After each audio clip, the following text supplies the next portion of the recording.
Hello and welcome to my channel, Rhino here. Today we're looking at part 2 of White Rabbit's video on evolution. Quick recap. Last time he ended by suggesting that the use of index fossils is circular reasoning, right after discussing radiometric dating methods that are used to date the rocks surrounding the fossils. Now he does a complete 180 and starts talking about radiometric dating, so let's take a look.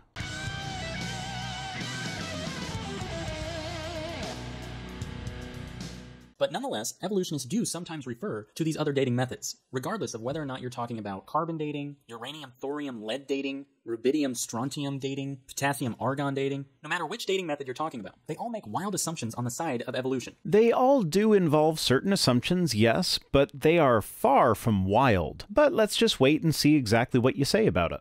Let me give you a comparison. All of these dating methods are equivalent to this. Say I had a burning candle that was 8 inches tall, and was burning at a rate of 1 inch per hour. If I were to then ask you, when was the candle lit, you would have to make some assumptions. Yes, you would.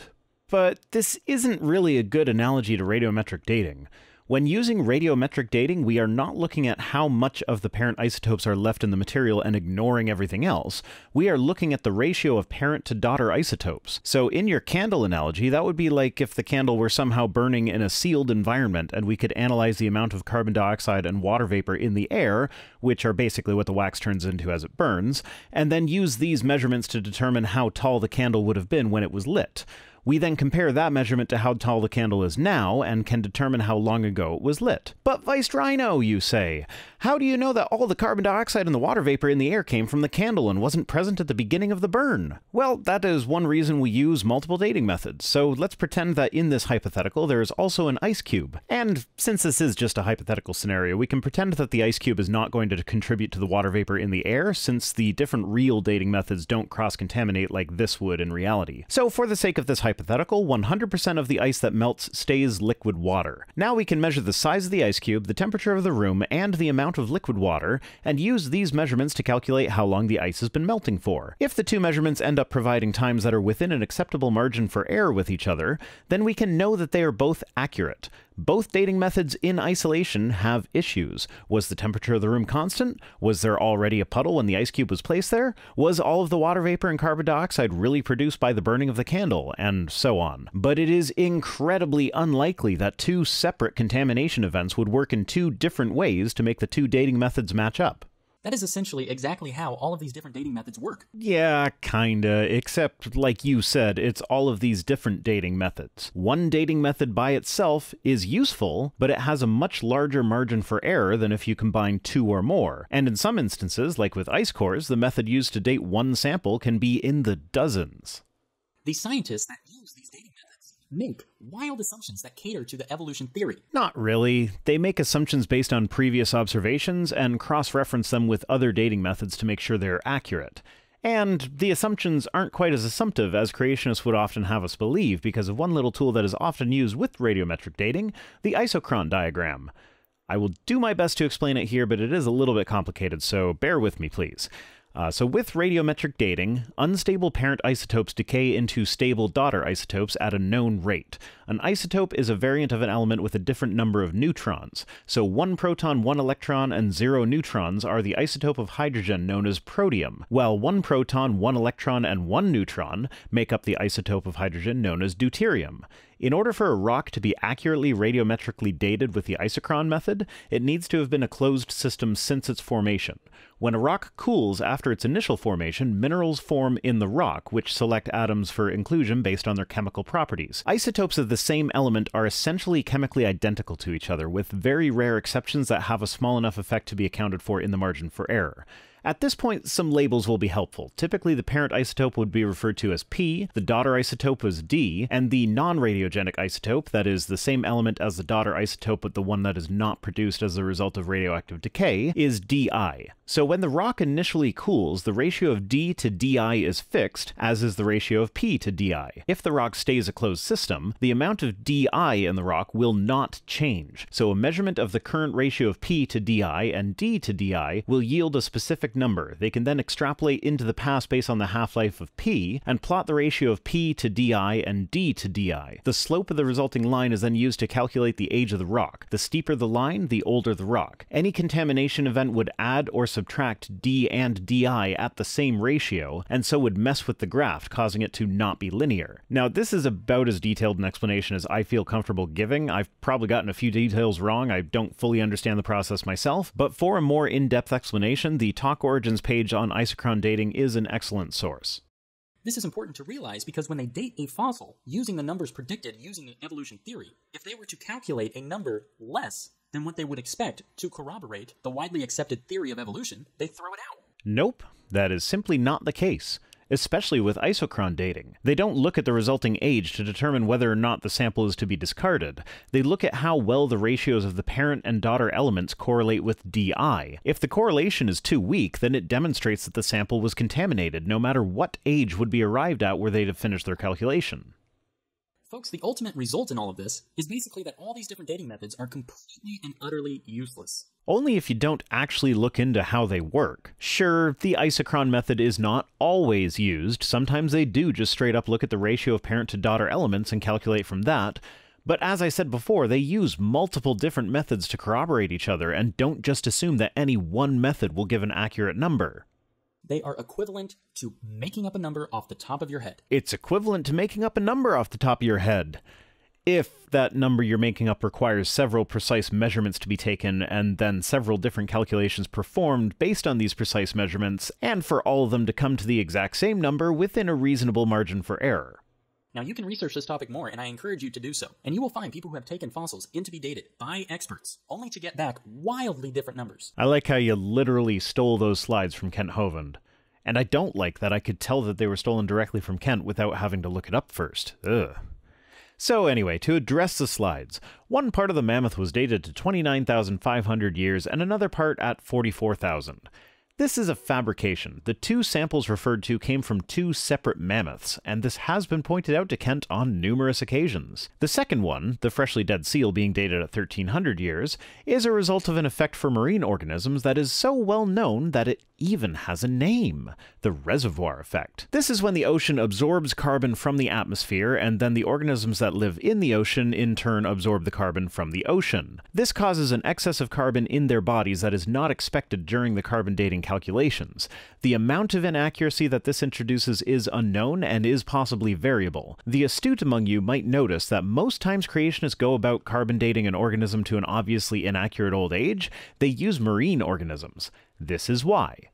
Now, while we're still on the topic of fossils, let's talk specifically about dinosaur bones. Now, evolutionists claim that dinosaurs went extinct 65 million years ago. Now, as I've already explained to you, this idea defies modern science. Have you explained that, though? At best, if I grant that everything you've said up to this point is true, then we're just left with evolution being impossible and our dating methods being flawed. Even if evolution is impossible, and every single dating method we've ever come up with is flawed, that still doesn't prove that the Earth could not be billions of years old. So, a species going extinct 65 million years ago is not ruled out by us having inaccurate dating methods or evolution being impossible. And that's if I grant that all of the misinformation that you have contained in your video up until this point is true. It's not. You've been completely and utterly wrong about almost everything you've said so far. But nonetheless, they continue pushing this part of their theory. Now imagine the surprise that the scientific community had when dinosaur bones began to surface which still had soft tissue present in them. Nope. There were microscopic amounts of structures that resembled collagen and red blood cells, but were not actually collagen or red blood cells. And subsequent research has demonstrated that the iron found in blood can act as a preservative, allowing soft tissues to last much longer than was previously thought. And all this is beside the point, as the collagen that they found was identical to ostrich collagen, and the lab that found it was also processing ostrich samples at the same time. I'll link to a Stated Clearly video on soft tissue which explains the iron preservative thing, and in my sources will be another link to a paper demonstrating that contamination cannot be ruled out. Furthermore, they will try and tell you that dinosaurs went extinct long before man. Well, that concept in and of itself is completely flawed if you know anything about history. Really? If you know anything about history? Okay. Victor Hugo wrote Les Miserables, and that resulted in the shortest telegram exchange in history. He was in exile when it was first published, so on the day of its publication, he sent a single question mark to his publisher, who then responded with a single exclamation mark. Oh, you know what? You're right. Now I know that dinosaurs live with humans. For this part, he doesn't actually say anything other than how cultures have represented humans with dinosaurs artistically, which isn't really the case, but even if I grant that all of the pieces of art that he shows in his video are actually dinosaurs and not just him misinterpreting something or forgeries or whatnot, all that means is that people in the past found dinosaur bones and made art to represent what they think they might have been. Not a particularly astonishing idea. He also brings up the Loch Ness Monster and other similar hoaxes as if they are somehow evidence for dinosaurs living with humans. And even if I grant that, it still doesn't disprove evolution, because evolution does not demand that the dinosaurs died out. That's just what all the evidence shows. If dinosaurs were still alive today, that would just mean that dinosaurs are still alive. It would not mean that evolution doesn't happen. And remember, dinosaurs are actually still alive today. At least the theropods. Kentucky Fried Dinos, anyone? Now, the last thing that I want to bring up while we are still on the topic of fossils is that fossilization does not necessarily take millions of years, despite what you may have been told. In fact, in the laboratory, under perfect conditions, fossilization can occur in as little as a week. So no, it does not necessarily take millions of years for things to fossilize. This is where we need to get back to semantics a little bit. A fossil is technically any evidence of an organism that is preserved in rock. When speaking of fossilized bones, we are often speaking of the process of permineralization, where the minerals that made up the original bone are replaced by other minerals. This process by itself can occur quickly given the right conditions, and to the best of my knowledge, there is nothing in the science literature that suggests that the permineralization process must take millions of years. Whether or not certain materials are perfectly permineralized doesn't really come into play when calculating the age of the Earth. So for argument's sake, I will assume that you are being completely honest here in stating that the complete fossilization process has been demonstrated to be possible within 1 week in a plausible natural environment. Though I am tempted to nitpick about the fact that it was fossilized in a lab in 1 week, but I'll let that one slide. So what? Individual fossils by themselves might not be a problem for young Earth creationism, at least the permineralized fossils, but when taken in context, we have layers and layers of fossils sitting on top of one another, each layer representing an entire complex ecosystem that would have taken a minimum of thousands of years to establish. There are over 550 individual ages defined in the geologic column. An age is, geologically speaking, a period covering an amount of time in the range of millions of years, rather than tens of millions of years or thousands of years. But let's pretend that each age only represents 1,000 years, and then pretend that this is enough time for the different ecosystems that are all represented in these ages to establish themselves and then die off. That would make for an Earth that is at least 550,000 years old, assuming that 1,000 years is enough time for an entire ecosystem to appear, produce thousands to millions of fossils, and die off. 1,000 years is less time than Christianity has been around. It is a tiny amount of time. In order for all that to fit into a 6,000-year-old time frame, you would have to see entire ecosystems spring up, die off, and be replaced at about a rate of once every 11 years. And this is ignoring other types of fossilization, like insects preserved in amber. That process does take thousands to millions of years. The plant resin first has to polymerize to produce copal, which itself takes thousands of years, and then the volatile oils need to evaporate from the copal, which can add millions of years onto the formation time. Now, I'm skipping his preamble on human evolution, getting right into where he makes the claims, so just be aware that the topic has just shifted to specifically human evolution. And all I have to say about this, folks, is that you really need to do your research. The vast majority of these are admitted and proven frauds. The vast majority of them? Really? Piltdown Man certainly was a hoax, and the fact that it was a hoax was discovered as we found more fossils that fit into the human lineage. The more real fossils we found, the more it became clear that Piltdown Man didn't fit the picture. So, ironically, it was the discovery of the real hominid fossils that caused Piltdown Man to be revealed as a hoax. What else? Nebraska Man? That one wasn't so much a hoax as just a flat-out mistake, and it didn't hang around for very long at all. It was originally described as a type of ape in 1922, and by 1927 was conclusively demonstrated to be a pig tooth. That's 2 out of the dozens of now known early hominids. I'm not sure if you understand how numbers work. That is not a vast majority. I wonder if you'll find anything else. Let's just wait and see. Yet are still touted as being true. Now I'm really curious. Which ones are admitted frauds but are still being promoted as being, not fraudulent? Who would even think to do that? Let me give you just a few examples. Nebraska Man was a name applied to Hesperopithecus Harold Cookie. Yes, Nebraska Man. Pigtooth, discarded as a mistake in 1927. Not still touted as being in the hominid line today. Next. Another example is Piltdown Man. Yep. Piltdown Man was discovered in 1912, and as early as 1913 had other scientists stating that it was an ape mandible and a human skull, which it was. Despite several scientists pointing out that it's an ape jaw and a human skull several different times, it did stay in the literature as legitimate until about 1953. The reason it stuck around so long is because it fit the idea that was prevalent at the time that human evolution began with the brain, and then the jaw shrank. But when we started finding real fossils, it turns out that rather the opposite is true. So this one did stick around for a little while as something that had been pointed out in the past to at least be in error, but it hasn't been used on the evolution side of the argument for more than half a century, so skip.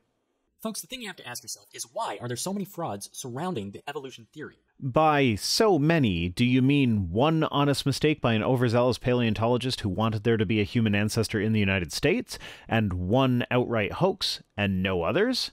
Because 2 isn't really so many, it's 2. Also, with that little cartoon there, which I assume you lifted from some other creationist website, it's got the color of the spray paint as tooth and claw red. I don't know about you, but I've never seen a tooth or a claw that is red, unless it's covered in blood, in which case that would be blood red, not tooth and claw red. But I know what the artist was going for, they just botched it. Another one would be Lucy. Lucy was discovered by a man named Donald Johanson and was found in 1974 in the Awash Valley in Ethiopia. It was classified as an Australopithecus afarensis and only consisted of several hundred pieces of bone, representing only about 40% of the skeleton of the supposed missing link. Only 40% of a symmetric animal, meaning that each bone can be used to infer what its opposite would have looked like, meaning that, with the right 40%, that 40% can be used to accurately describe 80% of the specimen.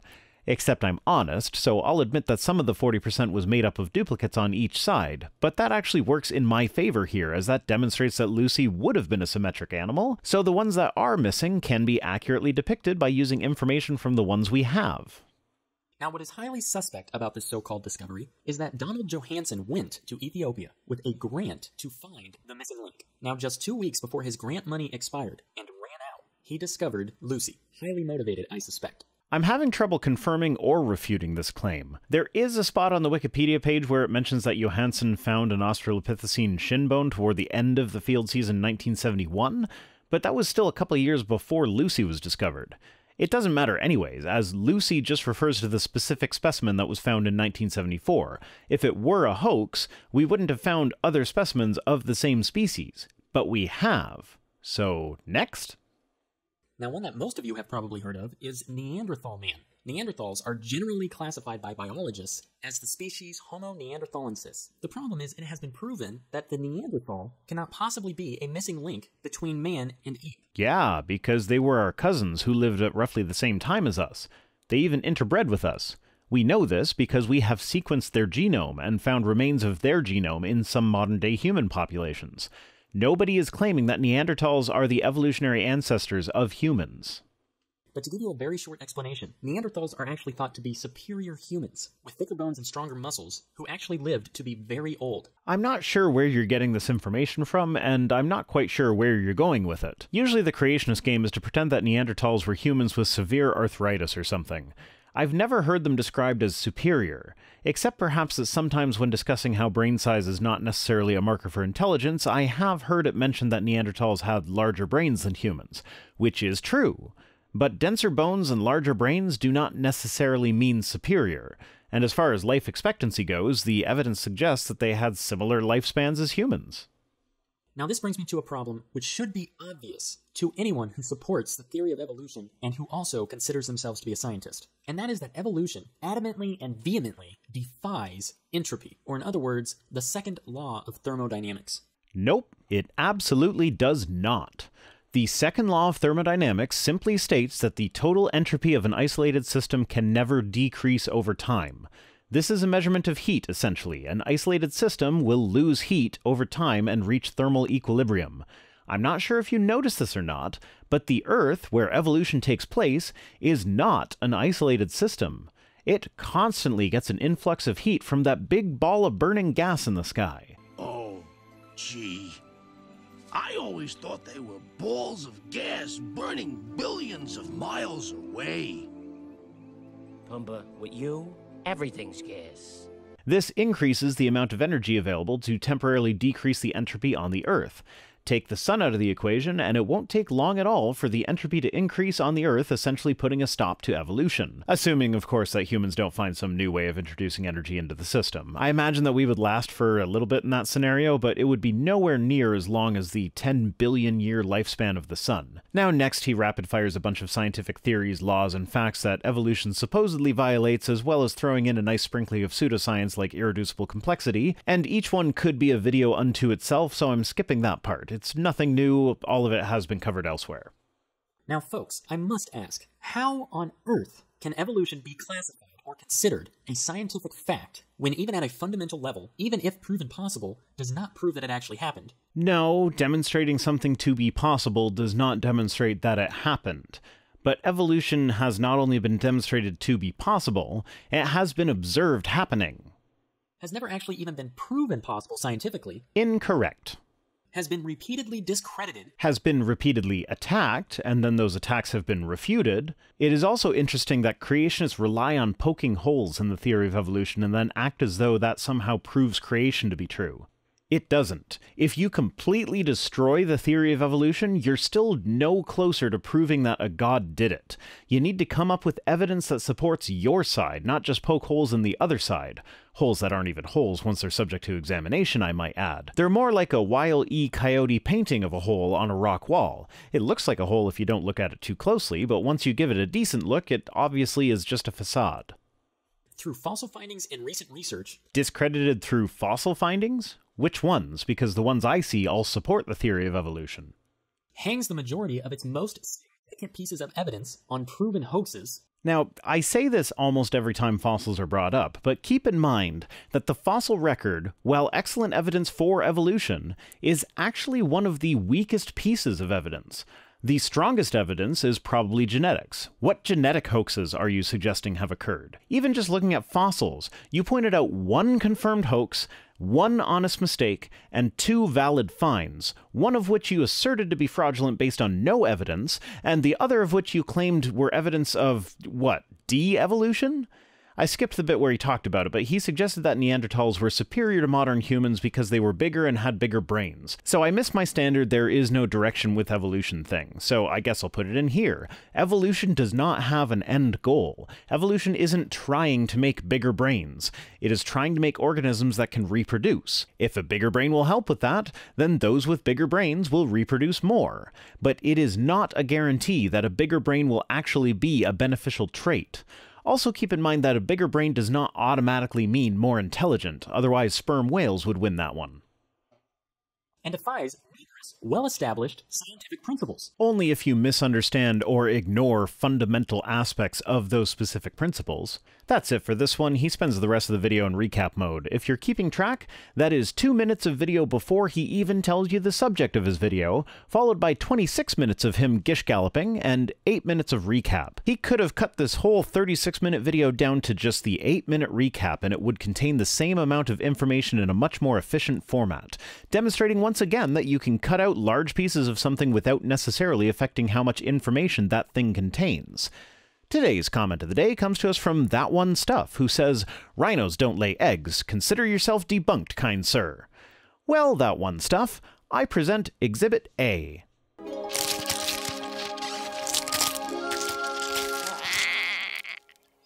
Wait, rhinos don't come from eggs. What did you just see, Lisa? I know, but... What did you just see? Check and mate. Remember to follow me on social media and support me on Patreon. I will also, if all goes well, be appearing on Jimmy Snow's channel, Dear Mr. Atheist, to promote our holiday fundraiser on Sunday evening, so keep your eye out for that and maybe considering going over to Jimmy's channel and hitting that subscribe button. Also, through a couple of miscommunications with someone at Teespring, I have found myself in possession of an extra Mrs. Rhino hoodie, size large. I will be giving this hoodie away to one of my patrons as a late Christmas present. If you want a chance to win it, all you have to do is become a patron at any level and send me a message on Patreon with a bit of fan art. It doesn't have to be amazing art, but the one that makes me smile the most will get the hoodie. So it can be something funny, something heartwarming, something cute, whatever you want, but the goal is to make me smile. If you win, I will contact you on Patreon to figure out the best way to send it to you. In order to be considered for the contest, you do have to be an active patron at the end of December, so your card has to go through for the January payment. See you next time!